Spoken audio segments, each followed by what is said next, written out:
आप देख रहे हैं एनएमटी न्यूज और आपको रखे सबसे आगे।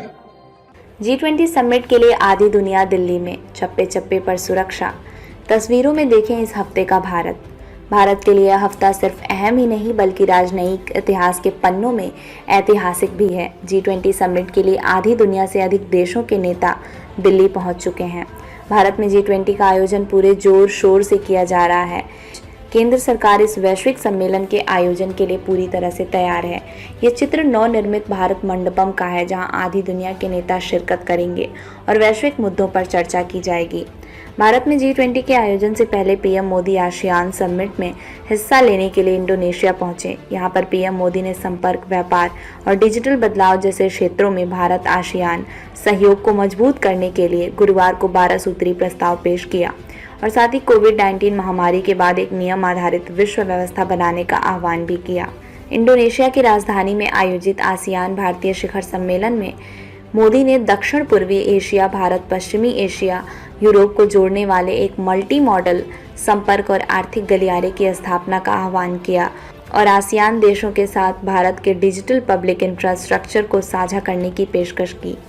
समुद्री सहयोग पर एक संयुक्त बयान में दोनों पक्ष शांति, प्रगति और साझा समृद्धि के लिए आसियान भारत साझेदारी को लागू करने के लिए कार्य योजना के व्यवहारिक कार्यान्वयन के माध्यम से ठोस कार्यों के साथ अपनी व्यापक रणनीति साझेदारी को गहरा करने पर सहमत हुए। इस 12 सूत्री प्रस्ताव के तहत प्रधानमंत्री ने आतंकवाद के वित्त पोषण और साइबर दुष्प्रचार के खिलाफ सामूहिक लड़ाई और ग्लोबल साउथ की आवाज़ को बुलंद करने का भी आह्वान किया। भारत के विदेश मंत्रालय ने एक बयान में कहा कि शिखर सम्मेलन में समुद्री सहयोग और खाद्य सुरक्षा पर 2 व्यक्ति बयानों को भी स्वीकार किया गया। सम्मेलन में पीएम मोदी ने कहा, मुक्त और खुले हिंद प्रशांत क्षेत्र की प्रगति और ग्लोबल साउथ की आवाज़ को बुलंद करना सभी के साझा हित में है। दिल्ली में होने वाले G20 समिट को लेकर सुरक्षा एजेंसियों ने जमीन से लेकर आसमान तक दिल्ली को अभेद्य किले से तब्दील कर दिया है। खुद दिल्ली के उपराज्यपाल भी राष्ट्रीय राजधानी में सुरक्षा स्थिति की निगरानी कर रहे हैं।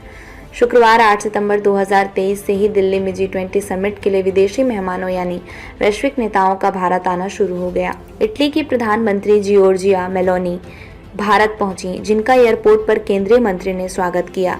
G20 समिट में हिस्सा लेने के लिए भारत पहुंची यूरोपीय संघ की अध्यक्ष उर्सुला वॉन डेर लेयन का एयरपोर्ट पर केंद्रीय मंत्री अनुप्रिया पटेल ने स्वागत किया।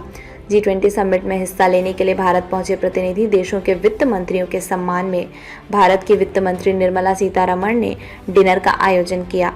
संयुक्त राष्ट्र के महासचिव एंटोनियो गुतारेस शुक्रवार को भारत पहुंचे। यहां पर उन्होंने कहा, वह संयुक्त राष्ट्र सुरक्षा परिषद का स्थायी सदस्य बनने की भारत की आकांक्षाओं को पूरी तरह से समझते हैं, लेकिन शीर्ष वैश्विक निकाय में सुधार के बारे में फैसला करना सदस्य देशों का काम है।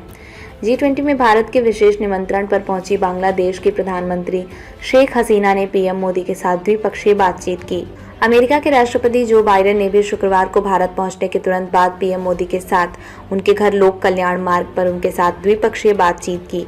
इस दौरान दोनों नेता वैश्विक सुरक्षा और यूएन में भारत के स्थायी सदस्यता दिए जाने को लेकर सहमत हुए।